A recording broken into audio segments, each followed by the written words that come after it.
ಹರೇ ಶ್ರೀನಿವಾಸ. ಕೃಷ್ಣನ ಭಕ್ತರಿಗೆಲ್ಲ ನನ್ನ ನಮಸ್ಕಾರ. ದಯವಿಟ್ಟು ನನ್ನ ಚಾನಲ್ಗೆ ಸಬ್ಸ್ಕ್ರೈಬ್ ಮಾಡಿ. ಇವಾಗ ವಿಡಿಯೋಗೆ ಹೋಗೋಣ. ಹರೇ ಶ್ರೀನಿವಾಸ. ಇವಾಗ ನಿಮಗೆ ವೈದ್ಯನಾಥೇಶ್ವರ ದೇವ್ರನ್ನ ತೋರಿಸ್ತಾ ಇದ್ದೀನಿ.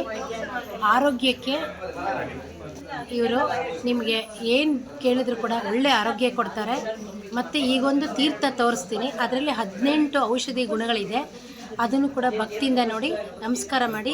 ಈ ದೇವರ ಹೆಸರು ಶ್ರೀ ವೈದ್ಯನಾಥೇಶ್ವರ ದೇವರು. ಈ ಊರಿನ ಹೆಸರು ಕೊಕ್ಕಡ ಅಂತ. ಇಲ್ಲಿ ಶ್ರೀ ವೈದ್ಯನಾಥೇಶ್ವರ ದೇವರು ಇದ್ದಾರೆ. ಯಾರಿಗೆ ಅನಾರೋಗ್ಯ ಇದೆ ಅವರು ಇಲ್ಲಿಗೆ ಬಂದು ಈ ದೇವರಿಗೆ ನೀವು ಪೂಜೆ ಮಾಡಿಸಿ. ಮತ್ತು ಅಲ್ಲಿ 18 ಔಷಧಿ ಗುಣ ಇರೋ ಒಂದು ತೀರ್ಥ ಇದೆ. ಆ ತೀರ್ಥನ ತಗೊಂಡು ನೀವು ಪ್ರೋಕ್ಷಣೆ ಮಾಡಿಕೊಂಡ್ರೆ ನಿಮಗೆ ಒಳ್ಳೆ ಆರೋಗ್ಯ ಬರುತ್ತೆ. ಬನ್ನಿ ಆ ತೀರ್ಥ ನೋಡೋಣ. ಎಲ್ಲರೂ ಶ್ರೀ ವೈದ್ಯನಾಥೇಶ್ವರ ದೇವರಿಗೆ ಭಕ್ತಿಯಿಂದ ನಮಸ್ಕಾರ ಮಾಡಿ. ಹರೇ ಶ್ರೀನಿವಾಸ. ವಿಘ್ನ ವಿನಾಯಕನ ಪಾದಾರವಿಂದಕ್ಕೆ ಗೋವಿಂದ ಗೋವಿಂದ. ವೈದ್ಯನಾಥೇಶ್ವರ ಪಾದಾರವಿಂದಕ್ಕೆ ಗೋವಿಂದ ಗೋವಿಂದ. ಎಲ್ಲರೂ ಭಕ್ತಿಯಿಂದ ನಮಸ್ಕಾರ ಮಾಡಿ. ನಿಮ್ಗೆಲ್ರಿಗೂ ಕೂಡ ಒಳ್ಳೆ ಆರೋಗ್ಯ ಬರಲಿ. ಎಲ್ಲರೂ ನಮಸ್ಕಾರ ಮಾಡಿ. ಈ ದೇವರ ಹೆಸರು ಶ್ರೀ ವಿಷ್ಣುಮೂರ್ತಿ ದೇವರು. ಎಲ್ಲರೂ ಭಕ್ತಿಯಿಂದ ನಮಸ್ಕಾರ ಮಾಡಿ. ನಿಮ್ಗೆಲ್ರಿಗೂ ಕೂಡ ಆರೋಗ್ಯ ಬರಲಿ. ಹರೇ ಶ್ರೀನಿವಾಸ. ನೋಡಿ, ಎಲ್ಲರೂ ಈ ತೀರ್ಥ ನೋಡ್ತಾ ಇದ್ದೀರಲ್ಲ, ಈ ತೀರ್ಥದಲ್ಲಿ 18 ಔಷಧಿ ಗುಣಗಳಿದೆ. ನೀವು ಕೊಕ್ಕಡ ಅನ್ನೋ ತೀರ್ಥಕ್ಷೇತ್ರಕ್ಕೆ ಬಂದು ಈ ತೀರ್ಥನ ತಗೊಂಡು ನೀವು ಮನೇಲಿ ಉಪಯೋಗಿಸ್ಕೋಬೋದು. ಎಲ್ರಿಗೂ ಕೂಡ ಆರೋಗ್ಯ ಬರಲಿ ಅಂತ ಈ ತೀರ್ಥಗೆ ನಮಸ್ಕಾರ ಮಾಡಿ. ಮತ್ತು ಮುಂದಿನ ಏನಿದೆ ಅಂತ ನೋಡೋಣ ಬನ್ನಿ.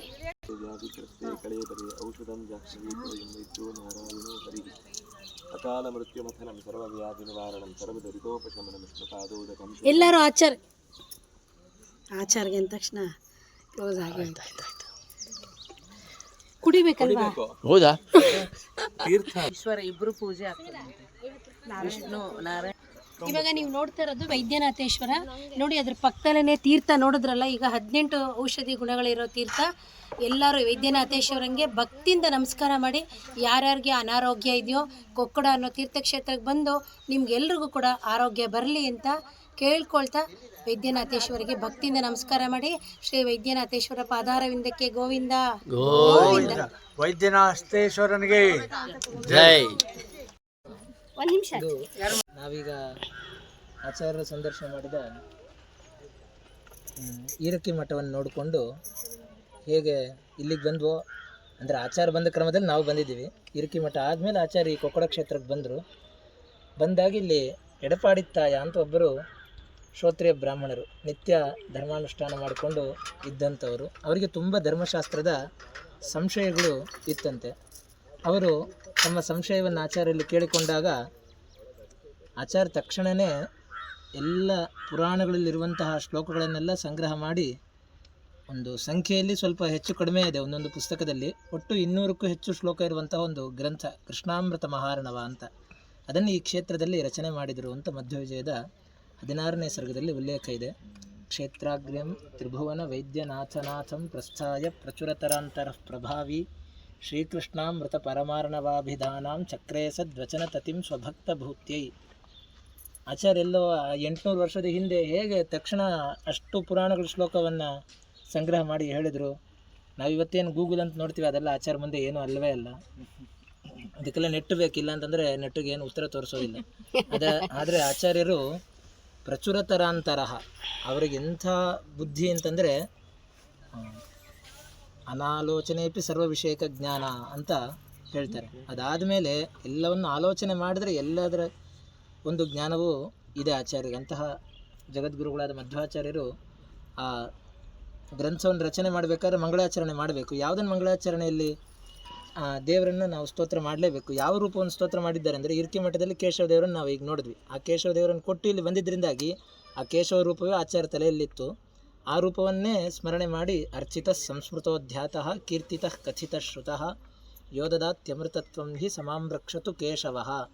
ಯಾವ ದೇವರನ್ನು ನಾವು ಅರ್ಚನೆ ಮಾಡಿದರೆ, ಸ್ಮರಣೆ ಮಾಡಿದರೆ, ಧ್ಯಾನ ಮಾಡಿದರೆ, ಕೀರ್ತನೆ ಮಾಡಿದರೆ, ಅವರ ಬಗ್ಗೆ ಶ್ರವಣ ಮಾಡಿದರೆ ನಮಗೆ ಮೋಕ್ಷವನ್ನು ಕೊಡ್ತಾನೋ ಅಂತಹ ಕೇಶವ ದೇವರಿಗೆ ನಮಸ್ಕಾರ ಅಂಥೇಳಿ ಅವರು ಈಗ ತಾನೇ ಕೊಟ್ಟು ಬಂದಿದ್ದಾರೆ ಈರಕ್ಕಿ ಮಠದಲ್ಲಿ ಕೇಶವ ದೇವರನ್ನು. ಅದೇ ದೇವರ ರೂಪವನ್ನು ಚಿಂತನೆ ಮಾಡ್ತಾ ಇದ್ದಿದ್ದರಿಂದಾಗಿ ಆ ರೂಪವನ್ನೇ ಸ್ಮರಣೆ ಮಾಡಿ ಈ ಗ್ರಂಥವನ್ನು ಯಾಕೆ ಮಾಡ್ತೇವೆ ಅಂತಂದರೆ, ತಾಪತ್ರಯೇಣ ಸಂತಪ್ತೈ ಯದೇತದಖಿಲಂ ಜಗತ್ ವಕ್ಷ್ಯಾಮಿ ಶಾಂತಯೇ ತಸ್ಯ ಕೃಷ್ಣಾಮೃತ ಮಹಾರ್ಣವಂ. ಸಂಸಾರದಲ್ಲಿ ಯಾರ್ಯಾರು ಬೆಂದು ಹೋಗಿದ್ದಾರೆ ಅಂತಹ ಸಜ್ಜನರಿಗೋಸ್ಕರ ಈ ಕೃಷ್ಣಾಮೃತ ಮಹಾರಣ ಎನ್ನುವಂತಹ ಗ್ರಂಥವನ್ನು ಮಾಡ್ತಾ ಇದ್ದೇವೆ ಅಂತ ತಾವು ಪ್ರತಿಜ್ಞೆಯನ್ನು ಮಾಡಿ, ಇಡೀ ಗ್ರಂಥದಲ್ಲಿ 2 ಶ್ಲೋಕ ಮತ್ತು ಕಡೆಯ ಒಂದು ಶ್ಲೋಕ, ಈ 2 ಮಂಗಳಾಚರಣೆ ಮತ್ತು ಪ್ರತಿಜ್ಞಾ ವಾಕ್ಯ ಬಿಟ್ಟರೆ ಮತ್ತೆ ಎಲ್ಲವೂ ಕೂಡ ಪುರಾಣಗಳು, ಅಲ್ಲಲ್ಲಿಯ ದೇವತೆಗಳ ಋಷಿಗಳ ವಾಕ್ಯವನ್ನು ಸಂಗ್ರಹ ಮಾಡಿ ಅವರೇನು ಮೊದಲನೇ ಶ್ಲೋಕದಲ್ಲಿ ಹೇಳಿದ್ದಾರೆ ಅರ್ಚನೆ, ಸ್ಮರಣೆ, ಶ್ರವಣ, ಅದಕ್ಕೆಲ್ಲ ಮಹತ್ವವನ್ನು ಹೇಳುವಂತಹ ವಿಸ್ತಾರವಾದ ಶ್ಲೋಕಗಳ ವರ್ಣನೆ ಮತ್ತು ಗೋಪಿಚಂದನೆಯ ಧಾರಣೆ ಯಾಕೆ ಮಾಡಬೇಕು ಮತ್ತು ಏಕಾದಶಿಯ ಮಹತ್ವ ಇತ್ಯಾದಿಗಳನ್ನೆಲ್ಲ ಹೇಳಿ ಈ ಗ್ರಂಥವನ್ನು ಅವ್ರಿಗೆ ಮಾತ್ರ ರಚನೆ ಮಾಡಿದ್ದಲ್ಲ, ಎಡಪಾಡಿ ತಾಯರಿಗೆ, ನಮ್ಮಂತಹ ಎಲ್ಲ ಯಾರು ಆಚಾರಶಾಸ್ತ್ರದಲ್ಲಿ ಮುಂದುವರಿಲಿಕ್ಕೆ ಪ್ರಯತ್ನ ಪಡ್ತಾ ಇದ್ದೇವೆ ನಮಗೆಲ್ಲರಿಗೂ ಕೂಡ ಅನುಗ್ರಹ ಮಾಡೋದಕ್ಕೋಸ್ಕರ ರಚನೆ ಮಾಡಿದಂಥ ಒಂದು ವಿಶಿಷ್ಟ ಕ್ಷೇತ್ರ ಇದು. ಹರೇ ಶ್ರೀನಿವಾಸಾಚಾರ್ಯರ್ ನಮಸ್ಕಾರ. ಹರೇ ಶ್ರೀನಿವಾಸ.